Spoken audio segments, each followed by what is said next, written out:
আসসালামু আলাইকুম রহমতুল্লাহি ওবারাকাতু।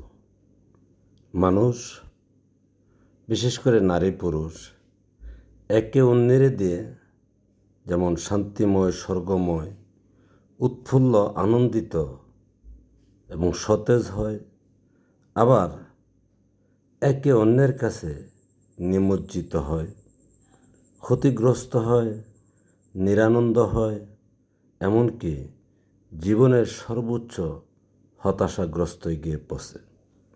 আজকের মূল বিষয় হলো, কোন নারীর কাছে পুরুষরা খুব তাড়াতাড়ি ক্ষতিগ্রস্ত হয়ে যায়, অর্থাৎ তার যৌবন নষ্ট হয়ে যায়। এক শ্রেণীর মেয়েদের কাছে যখন পুরুষ মৈথুনে যায় বা মৈথুন করেন, তখন তাকে নিস্তেজ করে ফেলে। প্রাথমিকভাবে হয়তো দেখবেন যে আপনি কারো কাছে গেলে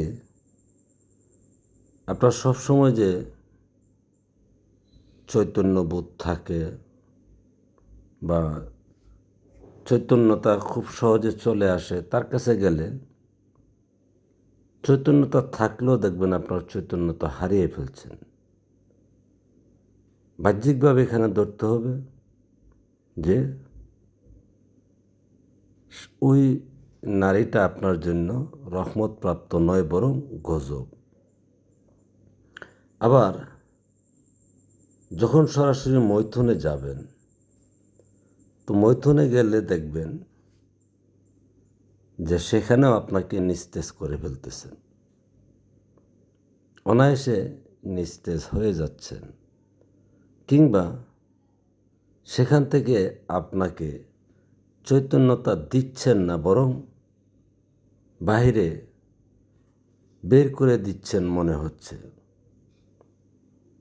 আর এই চৈতন্যতার বা এই শক্তিসত্তার মেয়ের কাছে যে পুরুষরা চলতে থাকেন, তারা 30 থেকে 40 বছরের ভিতরে ওই পুরুষগুলির যৌবন শেষ হয়ে যাবে বা ধ্বংস হয়ে যাবে, বা একেবারে যৌবন বলতে থাকবে না। কারণ দেখুন, মানুষে মানুষের জন্য রহমত, আবার মানুষে মানুষের জন্য গজব। মানুষে মানুষের আশীর্বাদ, মানুষে মানুষের অভিশাপ। তো সুতরাং ওই নারীর কাছ থেকে আপনি গজব পাচ্ছেন, অভিশপ্ত হচ্ছেন বা অভিশাপ পাচ্ছেন।